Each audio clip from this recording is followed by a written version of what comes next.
video. In this video, I'm going to talk about how to teach complex sentences to your students. First, introduce them what a complex sentence is. A complex sentence has at least one dependent clause and one independent clause. There are some situations that a complex sentence can have more than one independent clause and more than one dependent clauses. This is the simple way that you can introduce it to your students. According to my experience, I think it is better to introduce them what is an independent clause and what is a dependent clause or a subordinate clause. They already know what an independent clause is because we have already done simple sentences and compound sentences with them. So let's teach them what a subordinate clause or subordinate clause or a dependent clause is. A subordinate clause gives additional information about the main clause, and it is introduced by subordinating conjunctions. We can call them linking words. In compound sentences, we used coordinating conjunctions to join the two independent clauses. Here, in complex sentences, to connect the independent clause and a dependent clause, we use a subordinating conjunction. That means dependent clause may begin with a variety of connecting words or subordinating conjunctions. For example, such as after, if, although, because, while, when, until, even though. So when you tell this to your students, in their mind, they start brainstorming what is a compound sentence and what is a complex sentence. What is the difference between subordinating conjunctions and coordinating conjunctions? You are helping them to recap what they have learned earlier. So please teach them the difference between the coordinating conjunctions and the subordinating conjunction. It will help them to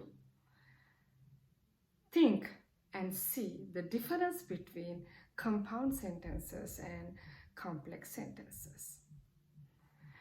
When I'm doing complex sentences with my students, I always taught them what is a subordinate clause is. Teach them that the subordinate clause cannot stand on its own. It is not a complete sentence. It is an incomplete sentence and it depends on the main clause. Give them some examples. For example, if the weather is fine, what are you going to do? It is not complete. If the weather is fine, you cannot get a clear picture or a clear meaning of that sentence. So it is incomplete. So it is the dependent clause or the subordinate clause. And give them the other example to make it a complete sentence. If the weather is fine, we can go on a trip. So if the weather is fine, what can we do? We can go on a trip. Teach them what is the dependent clause and what is the independent clause.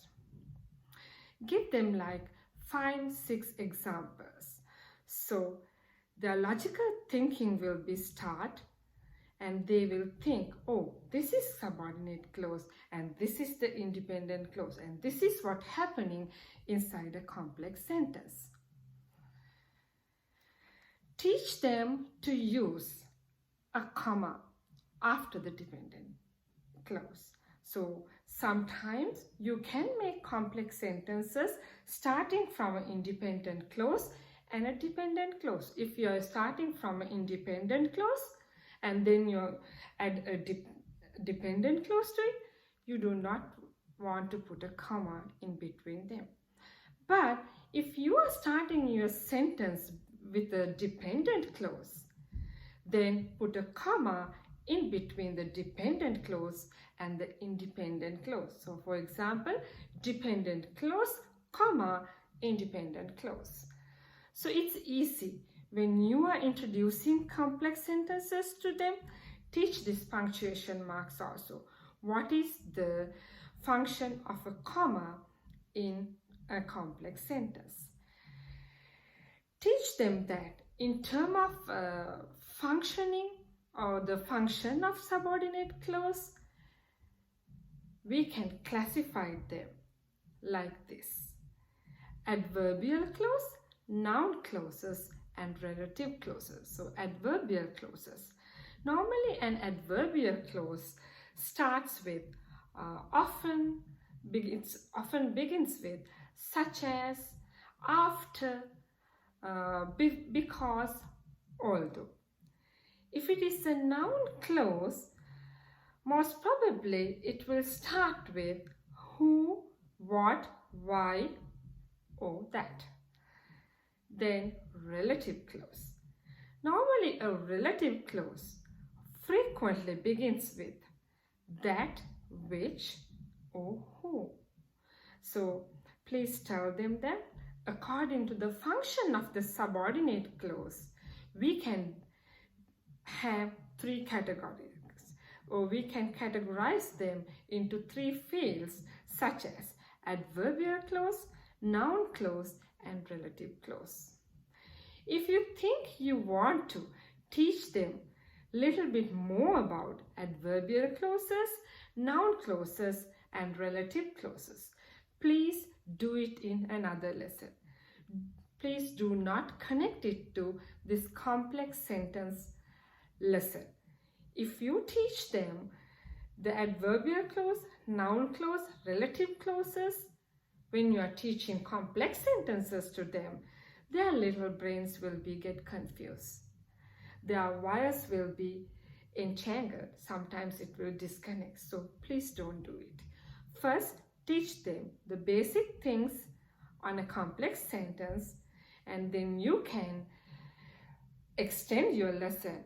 You can do a new lesson to teach them the other things that goes with complex sentences. For example, like the function, according to the function of the clauses, you can have three categories. What else can you do to teach them complex sentences?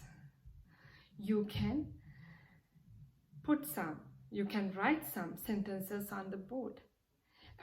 If you like, you can first write the independent clause and you can ask them to add a dependent clause. Or you can write the dependent clause first and you can ask whether the sentence is correct.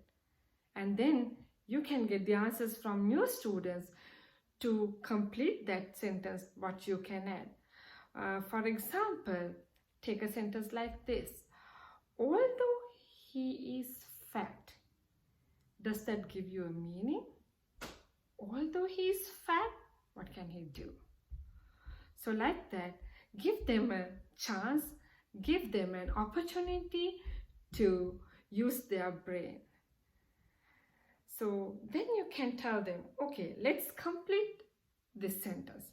Let's make it a complete sentence like this: although he is fat, he can run fast. This is what he can do.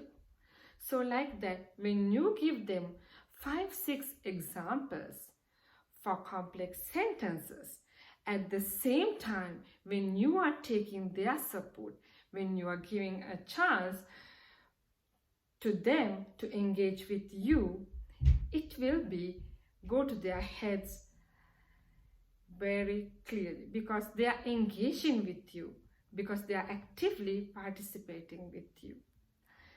Then, after giving all the basic concepts basic principles of complex sentences. You can give them a task. It can be a group activity. Give them some magazines. Give them some articles. You can give them some newspapers.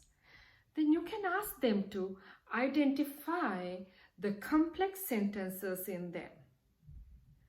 You can ask them to underline. You can ask them to write them in their writing book. Then you can ask them to do a group presentation on it. They can come to the board and write the sentence, and as a whole group activity or a whole classroom activity, they can analyze that sentence. They can analyze the sentence. Okay, what is the subordinate clause? What is the independent clause in this sentence? And what is the subordinating conjunction they use to connect these sentences?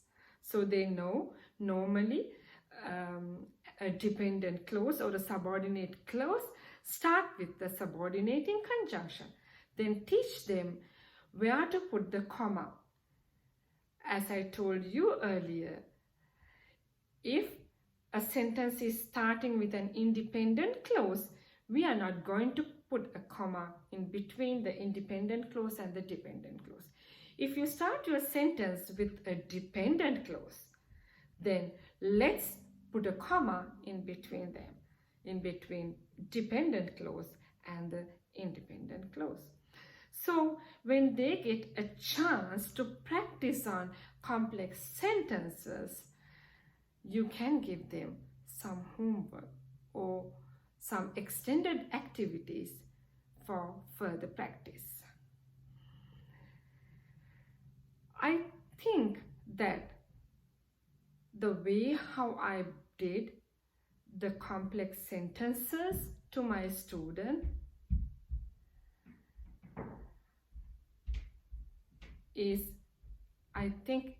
good, because they, at the end of the lesson, they were able to identify what a complex sentence is. From that group activity I told you, using magazines, articles, paper cuts, you can assess your students whether they have gained the knowledge about complex sentences. So if you think that your students didn't get enough knowledge about complex sentence, please go back to the lesson again, modify it and start from the beginning. Because it is very important to learn the basic principles of complex sentences. When they learn complex sentences, they will add these types of sentences into their writing, a variety of sentence patterns into their writing. So this will add beauty to the language and their proficiency level. So not harder but smarter. You can teach them what complex sentences are. I hope that you got some kind of idea from this video, and in future I'm going to do some more videos on how to teach English grammar to your students. So see you again with another video. Bye for now.